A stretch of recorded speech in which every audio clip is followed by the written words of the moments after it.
Have you ever noticed that when you set out to make like $1,000, you end up making some money? Even if it's not the whole $1,000, your subconscious kicked in and was like, we need to make $1,000. All right, let's do this. So you make some money, just not the whole 1,000. Or you set out to get an A in a class. You at least end up getting like a B. Again, your subconscious kicked into play and was like, we need to get a good grade. All right, here we go. But you didn't get the A that you were set out for. Maybe you did, maybe you didn't. This is a very interesting thing to me.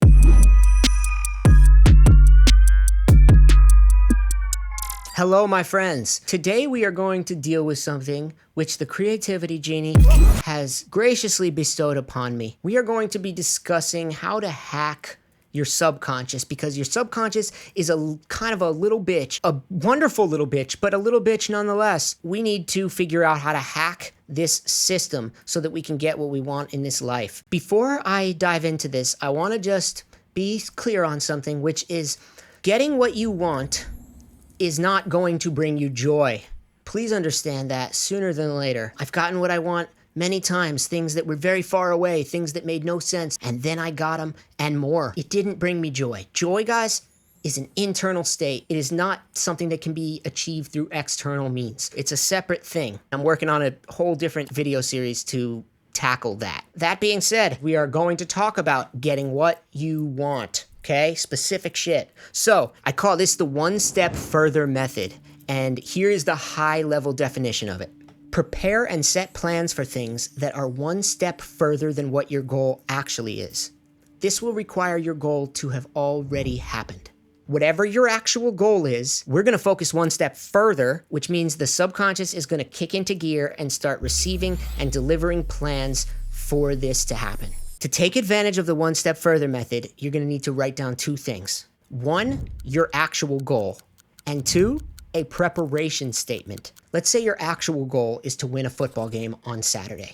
Your preparation statement might be, plan my week to be totally free on Sunday so that I can stay out late Saturday night at the celebration dinner after winning the football game. Your actual goal is winning a football game, but you've set up a different thing.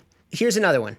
Maybe your goal is to get a six-pack. So the preparation statement for that might be, write a 3-part video course on fat loss so that I can upload how to get a six-pack videos after I get a six-pack. Again, you're not making your goal get a six-pack. Do you see how in each of those examples, the thing that you're preparing for requires you to have hit your actual goal? You can't go to a celebration dinner unless you win the football game. You can't post how to get a six-pack videos unless you get a six-pack. It's a subconscious hack. If you were to focus on winning the football game, you can at least count on preparing to win, but you may not win the game. If you focus on getting a six-pack, you can at least count on your subconscious to have you diet better. You just might not get the six-pack. Your subconscious doesn't deliver outcomes, it delivers plans. So by focusing on something one step further than our actual goal, the outcome becomes part of the plan.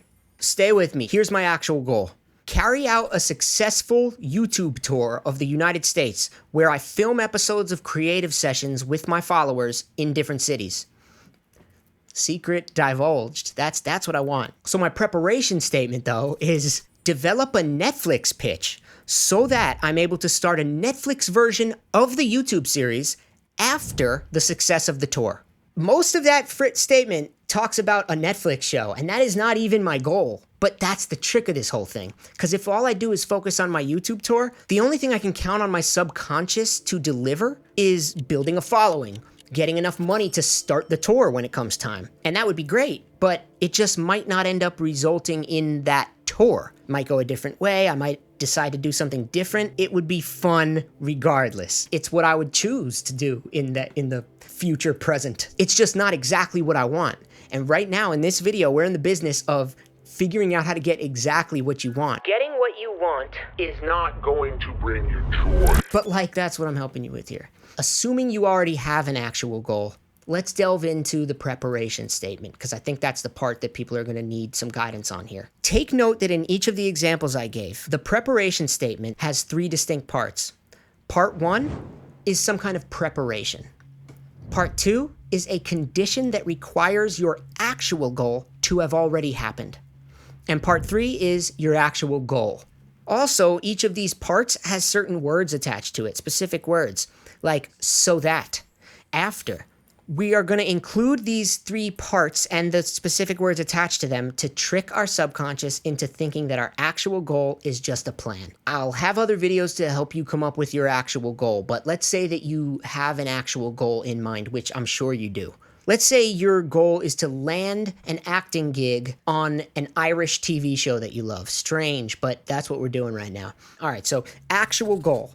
Land an acting gig on an Irish TV show I love. Preparation statement. Study Irish accents on YouTube so that I can kill it on screen after I land the role. This is a close preparation statement. It's just not quite there. Here's where it's perfect. It includes the words so that and after. Also, part 2 of it requires the actual goal, part 3, to have happened. We're good there. But here's where it could use some room for improvement. Part 1 is learning related. Study Irish accents on YouTube. Take note that if at all possible, part 1 of your preparation statement should not be learning related. It's just not clear enough to your subconscious that you're aiming for a specific thing. It's just not enough of an action. If you aren't specific enough for your subconscious to know exactly what you want, it may receive plans for some weird, sneaky cousin version of the thing that you actually want. This is the truth behind be careful what you wish for.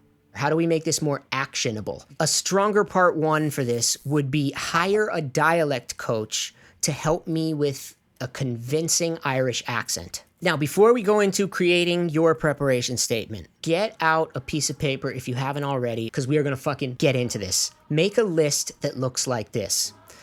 At the top, you're going to put your actual goal, okay? In the middle, you're going to have a preparation statement draft. It's going to have part 1, part 2, and part 3. And the specific words are going to be included in each of those parts. At the bottom, you're going to have your final preparation statement, okay? Let's build this thing. First, fill in your actual goal. I'm going to say my actual goal is make the best film I've ever made. And then I'm going to fill in that same goal next to part 3. Okay? Now, we are going to decide on a situation that would literally require the actual goal to have already happened. And I'm going to fill that in next to part 2. So for this, I'm going to write, give an incredible award speech at Sundance Film Festival. Okay? I wouldn't be able to give an incredible award speech at Sundance unless I made the best film I've ever made, right? So we're starting to hack the system here. Next, I'm gonna think of an action that I would inevitably need to do in order for part 2 to happen. Then I'm gonna fill that in next to part 1. So for this, I'm gonna put design an award speech until it's perfect. All right. Finally, all we have to do is just kind of adjust the language to make sense because we want to fill in our final preparation statement now, and it might not make all that much sense at the moment. So for me, I'm going to need to go in and it says design an award speech until it's perfect so that I'm going to need to add I can give an incredible award speech.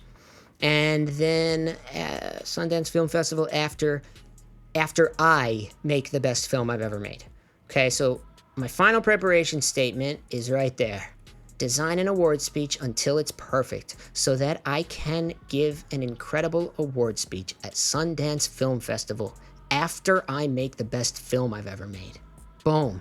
Boom. Here's what's going to happen. You're going to start writing the award speech, right? And then you're going to be editing it. And then the magic will begin to unfold. So at some point, you're going to be like, what am I even writing this award speech for? I don't even have a movie. This is the beginning of your subconscious filling in the blanks, going to work for you. You're going to start now writing the movie. And in the back of your mind, you're going to know that it has to be good enough to win an award at Sundance Film Festival. That's the only level you're going to accept. The subconscious works in such crazy ways, like you're going to find yourself staying up late, analyzing scripts of movies that change the world, reaching out to people that could help with certain roles in making this movie happen, learning how to raise money for the budget of this movie. All of these actions are going to be delivered to you in the form of inspired plans. Inevitably, you're going to start making progress on the movie. Instinctively, you're going to just start wanting to go back to that award speech that this all started with and re-edit it. That award speech should like change. It should be different. Now that I have the context of this movie I'm making, I gotta change that award speech. It's gonna send you back on this path. You're gonna be editing that award speech now, and you're gonna be like, wait, but I still don't have the movie done. What am I doing this award speech for? And it's just gonna keep going back and forth until you achieve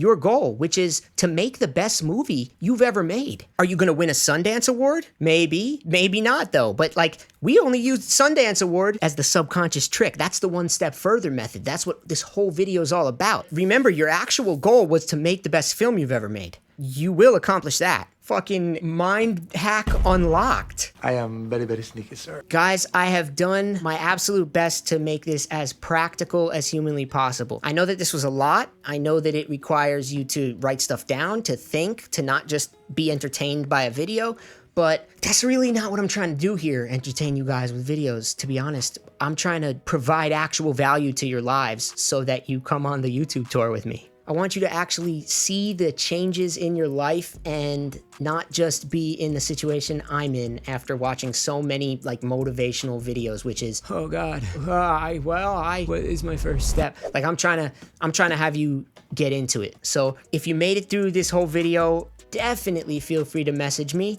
on any social media platform of what your current preparation statement is. I'll look it over and get back to you with some feedback.